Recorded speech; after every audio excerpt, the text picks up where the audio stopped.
What's up gamers, Cryptico here, and welcome back to Lowering the Mark, a show where I analyze the current and former world records of Mario Kart 8 Deluxe time trial runs to see how these records get faster over time. We'll look at elements such as the loadout, racing lines, and mushroom usage to better understand what's bringing these times down. If you haven't already, please consider subscribing to my channel and hit the notification bell to be the first to know when my videos go live.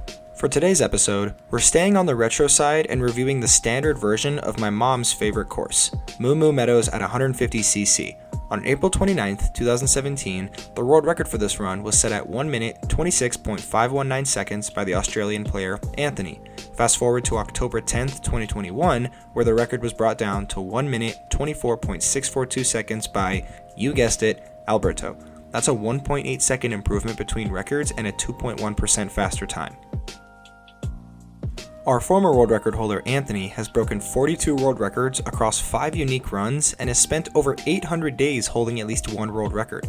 Our current world record holder Alberto currently sits at 702 world records across 57 unique runs and has spent nearly 1,400 days holding at least one of his 33 current world records, a number that's likely to change before this video even comes out. At pre-release, the world record was a bit over 127 and it slowly found its way into the 125 range, mostly thanks to Anthony, Cole, and a few Japanese players. About 100 days after this 125.6 from Garu, Anthony stepped up and went on a bit of a tear. 10 of the next 11 records came from him, and during this 8-record stretch, he established a reign of exactly 600 days and shaved off 3 more tenths of a second from the world record. Towards the end of 2019, a few new players tried their hand at the course, but Japanese player Ruru stood out among them, dropping 6th of the next 11 records and becoming the first player under 125. With 124 now the norm, rival Kuroto took charge and brought the record down by nearly 0.2 of a second near the end of 2020. Nearly a year after his 124.7, Alberto showed up, dropped 2 world records in one day, and that's how the record got to where it is now. In total, the record was broken only 49 times by just 13 different players. I swear I'm not doing this on purpose, but these loadouts are basically the same situation we've now seen in the past 2 episodes. Anthony goes with the combo of Wario driving the jet bike with the slim wheels and the Hylian kite glider. Alberto keeps the same meta combo of Baby Daisy driving the Biddy Buggy with the Azier rollers and the paper glider. Remember last episode when there were obvious gaps in top speed and handling? Well, did you happen to think those gaps could become more obvious? I mean, come on, Anthony is basically pushing a max top speed with less than optimal handling. Where he falls off even worse though is in the acceleration and mini turbo stats. Alberto is rocking max and near max stats in those categories, while Anthony has a mere 2 and 2.25 rating in both. What a loser. This course is pretty simple. It's just a glorified circle with winding roads and cows all over the place. I couldn't find a way to split this up into 3 sections, so you get 2 today. Sorry if that was a disappointment to anyone. You can send complaints and bad vibes to the email address listed below.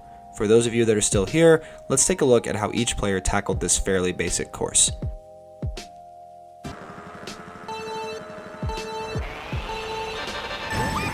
Anthony hits a rocket start out of the gate and bears slightly left into this first turn where he'll grab a quick mini turbo and then go wide to grab these coins and another mini turbo. After that, he'll chain 2 more mini turbos together before using his first mushroom to cut out this wide turn to close out the section.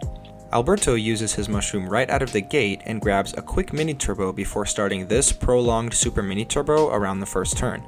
After which he'll go wide to grab these 3 coins and grab another super mini turbo before chaining that with another super mini turbo. At that point, he'll grab another mini turbo before drifting around this long turn to get the ultra mini turbo. Even though Alberto grabbed more longer lasting mini turbos and used a mushroom in S1, he comes up just a few tenths short of the lead as Anthony goes up by 0.6 of a second going into S2. Anthony gets his mini turbo out of the grass and follows that up with a jump boost. He hits this next turn super tight for the super mini turbo and rides out the backstretch on a strict line up until the final turn where he'll grab another mini turbo before closing out lap 1. Alberto enters S2 drifting and grabs the mini turbo before going off the ramp for the jump boost. Once he lands, he'll grab a super mini turbo and then go for a mini turbo jump boost combo off of the zipper and then chain 2 more jump boosts on these mole trails before heading into the final turn, snaking 2 more mini turbos to close out the lap. Here we see that the mere 0.6 of a second deficit didn't matter to Alberto, as he was able to perfectly chain together the right amount of mini turbos and jump boosts in S2 to gain nearly a second back and go up by 0.6 of a second after lap 1. Into lap 2, Anthony stays on an impressively straight line as he makes his way into the first turn. He'll grab the super mini turbo as well as 2 coins before chaining the same 2 mini turbos we saw on lap 1, and then using another mushroom to cut out the large turn that follows to close out this section. Alberto comes across the finish line still chaining mini turbos together before getting into that first turn and grabbing 2 super mini turbos. After that, he chains 3 normal ones together before drifting into the grass patch and using a mushroom to cut out the turn and get the super mini turbo. Oddly enough, even after taking the exact same shortcut as Anthony, Alberto lost a bit of his lead there. I'm not so sure as to why, but maybe it's because Anthony's lines are just that good, but either way, Alberto's max mini turbos kept him ahead by the same 0.6 of a second at the end of S1.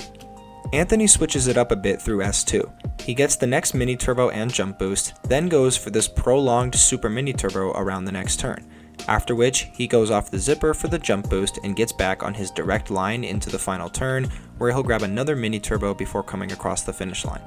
For Alberto, we see the same mini turbo and jump boost to start off S2. After that, he'll grab his super mini turbo and then grab another mini turbo jump boost combo off the zipper ramp. Once he lands, he'll hit 2 more jump boosts off the mole trails and close out the lap with a few more mini turbos. That didn't look too different from lap 1, except for the way he got those jump boosts.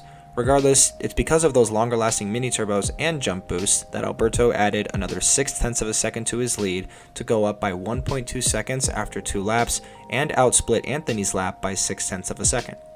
On the final lap, Anthony stays on his strict line up until the first turn, where he'll go for the super mini turbo before chaining 2 normal ones together and using his last mushroom to cut out this wide turn. Once he comes out of that, he'll get his mini turbo and grab a jump boost, then go for another mini turbo and jump boost instead of a super mini turbo. He then goes off the zipper ramp for no jump boost, then hits one on the mole path as he makes his way to the final turn for another mini turbo to close out the race. Alberto runs lap 3 pretty much the same way he ran lap 2. A quick mini turbo before the first turn, followed by 2 super mini turbos, and then a 3 mini turbo chain before this grass patch shortcut to close out S1.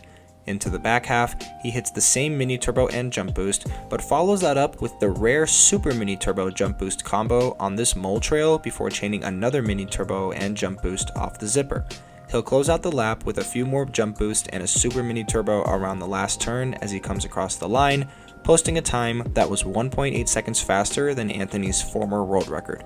So by grabbing more than double the amount of mini turbos and staying on a decent enough line, Alberto was able to prove that if you are good enough, you too can show up to a new course, run it twice, and become the undisputed world record holder. Only Alberto could do such a thing, and I wanted to pick his brain a little on that, but we couldn't make that happen this time around, so we're just going to jump ahead. The best known splits for this run are interesting because on one hand, you've got 2 very optimized splits, and on the other hand, you've got one that has a lot of room for improvement. Alberto is the sole owner of the 3 best known laps, and 2 of which are the splits from his world record run. When we look at his best known lap 2, however, we notice there's a lot of time that can be knocked off the world record lap 2. Seeing around 150 milliseconds between the best known lap and the world record lap is pretty uncommon, and if anyone could shave off that time, it would be Alberto. Or maybe one of his competitors might swoop in and take the time off themselves. The worldwide top 10 consists of 4 national and continental record holders. At the top is Alberto, a 10th or so back is Asian record holder Kiroto, and in 3rd place is American record holder Vincent. Rounding out the 124s is Japanese player Nasuno. The bottom 6 of this leaderboard is extremely bunched up and only share a 10th of a second in separation. We see names such as Panda, Muan, KP, Madoma, and Kamaboko. Even though it's a 10th in separation between 5th and 10th, the bottom 5 of this leaderboard are only separated by about 2 100ths of a second, so it's really an interesting leaderboard. With Alberto being Alberto, I don't think anyone else is going to take his top spot away from this course though. That's all for episode 67. I hope you found it interesting. I promise the next episode won't be about Alberto, so be sure to stay tuned as we look at someone else for a change. If you enjoyed this video, like and share it with your friends and comment on which course you'd like me to analyze next. Don't forget to subscribe, and I'll see you guys in the next one.